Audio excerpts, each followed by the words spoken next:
ରାସାୟନିକ ପ୍ରତିକ୍ରିୟା। ଯେତେବେଳେ କୌଣସି ରାସାୟନିକ ପରିବର୍ତ୍ତନ ଘଟେ ଆମେ କହିପାରିବା ଯେ ଏକ ରାସାୟନିକ ପ୍ରତିକ୍ରିୟା ଘଟିଛି। ଏହାର ଚିହ୍ନଟ ପାଇଁ ନିମ୍ନଲିଖିତ ପରିବର୍ତ୍ତନଗୁଡ଼ିକ ଦେଖାଯାଏ: ଅବସ୍ଥାରେ ପରିବର୍ତ୍ତନ, ରଙ୍ଗର ପରିବର୍ତ୍ତନ, ଗ୍ୟାସ୍ ନିର୍ଗମନ, ତାପମାତ୍ରାର ପରିବର୍ତ୍ତନ। ରାସାୟନିକ ସମୀକରଣ। ରାସାୟନିକ ପ୍ରତିକ୍ରିୟାକୁ ସାଙ୍କେତିକ ରୂପରେ ଲେଖିବାକୁ ରାସାୟନିକ ସମୀକରଣ କୁହାଯାଏ। ଯେଉଁ ପଦାର୍ଥଗୁଡ଼ିକ ରାସାୟନିକ ପ୍ରତିକ୍ରିୟାରେ ଭାଗ ନିଅନ୍ତି ସେଗୁଡ଼ିକୁ ପ୍ରତିକାରକ ବା ରିଆକ୍ଟାଣ୍ଟସ୍ ଏବଂ ଯାହା ଉତ୍ପନ୍ନ ହୁଏ ତାହାକୁ ଉତ୍ପାଦ ବା ପ୍ରଡକ୍ଟସ୍ କୁହାଯାଏ। ପ୍ରତିକାରକଗୁଡ଼ିକୁ ବାମ ପାର୍ଶ୍ୱରେ LHS ଏବଂ ଉତ୍ପାଦଗୁଡ଼ିକୁ ଡାହାଣ ପାର୍ଶ୍ୱରେ RHS ଲେଖାଯାଏ ଏବଂ ମଝିରେ ଏକ ତୀର ଚିହ୍ନ ଦିଆଯାଏ। ସମତୁଳ ରାସାୟନିକ ସମୀକରଣ। ବସ୍ତୁତ୍ୱ ସଂରକ୍ଷଣ ନିୟମ ଅନୁଯାୟୀ ରାସାୟନିକ ପ୍ରତିକ୍ରିୟାରେ ବସ୍ତୁତ୍ୱର ସୃଷ୍ଟି କିମ୍ବା ବିନାଶ ନାହିଁ। ତେଣୁ ସମୀକରଣର ଉଭୟ ପାର୍ଶ୍ୱରେ ପ୍ରତ୍ୟେକ ମୌଳିକର ପରମାଣୁ ସଂଖ୍ୟା ସମାନ ରହିବା ଆବଶ୍ୟକ। ଏହାକୁ ସମତୁଲ ରାସାୟନିକ ସମୀକରଣ କୁହାଯାଏ। ସମୀକରଣକୁ ସମତୁଲ କରିବା ପାଇଁ ସାଧାରଣତଃ ହିଟ୍ ଆଣ୍ଡ ଟ୍ରାଏଲ୍ ପଦ୍ଧତି ବ୍ୟବହାର କରାଯାଏ। ରାସାୟନିକ ପ୍ରତିକ୍ରିୟାର ପ୍ରକାରଭେଦ। ସଂଶ୍ଳେଷଣ ପ୍ରତିକ୍ରିୟା।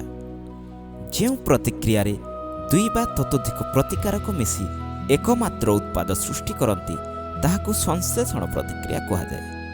ଉଦାହରଣ: କଳି ଚୂନ CaO ଜଳ ସହ ପ୍ରତିକ୍ରିୟା କରି ସମିତ ଚୂନ CaOH2 ଉତ୍ପନ୍ନ କରେ। ତାପ ଉତ୍ପାଦୀ ପ୍ରତିକ୍ରିୟା। ଯେଉଁ ପ୍ରତିକ୍ରିୟାରେ ଉତ୍ପାଦ ସୃଷ୍ଟି ହେବା ସହିତ ତାପ ନିର୍ଗତ ହୁଏ ତାକୁ ତାପ ଉତ୍ପାଦୀ ରାସାୟନିକ ପ୍ରତିକ୍ରିୟା କୁହାଯାଏ। ଉଦାହରଣ: ଶୋଷଣ ଏବଂ ପ୍ରାକୃତିକ ଗ୍ୟାସର ଦହନ। ବିଘଟନ ପ୍ରତିକ୍ରିୟା।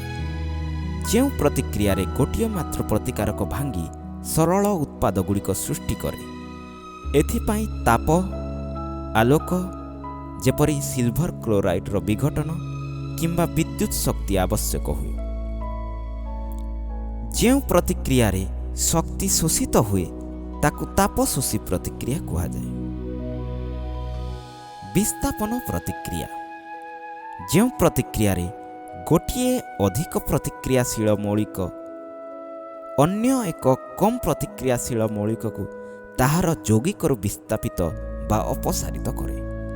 ଉଦାହରଣ: ଲୁହା କଣ୍ଟାକୁ କପର ସଲଫେଟ୍ ଦ୍ରବଣରେ ବୁଡ଼ାଇଲେ ଲୁହା କପରକୁ ବିସ୍ଥାପିତ କରେ।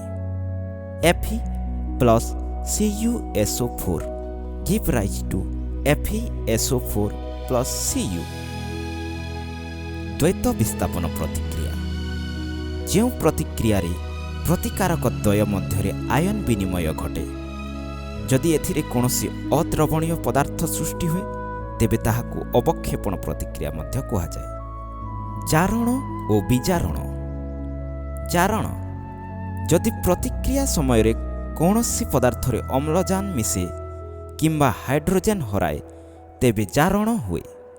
ବିଜାରଣ: ଯଦି ପ୍ରତିକ୍ରିୟା ସମୟରେ କୌଣସି ପଦାର୍ଥ ଅମ୍ଳଜାନ ହରାଏ କିମ୍ବା ହାଇଡ୍ରୋଜେନ୍ ଲାଭ କରେ ତେବେ ତାହାର ବିଜାରଣ ହୁଏ।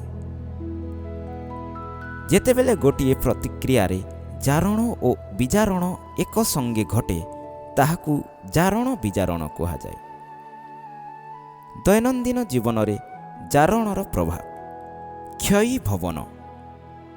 ଯେତେବେଳେ ଧାତୁ ଅମ୍ଳ ବା ଆର୍ଦ୍ରତା ସଂସ୍ପର୍ଶରେ ଆସେ ସେତେବେଳେ ତାହାର କ୍ଷୟ ହୁଏ, ଯେପରିକି ଲୁହାରେ କଳଙ୍କି ଲାଗିବା କିମ୍ବା ରୂପା ଉପରେ କଳା ଆସ୍ତରଣ ପଡ଼ିବା। ସୋଢ଼ାପଣ। ତୈଳ ଜାତୀୟ ଖାଦ୍ୟ ବା ଚର୍ବି ଜାରିତ ହେଲେ ତାହାର ସ୍ୱାଦ ଓ ଗନ୍ଧ ବଦଳିଯାଏ। ଏହାକୁ ରୋକିବା ପାଇଁ ପ୍ରତିଜାରକ ଆଣ୍ଟିଅକ୍ସିଡେଣ୍ଟସ୍ ବ୍ୟବହାର କରାଯାଏ କିମ୍ବା ବାୟୁରୁଦ୍ଧ ପାତ୍ରରେ ରଖାଯାଏ।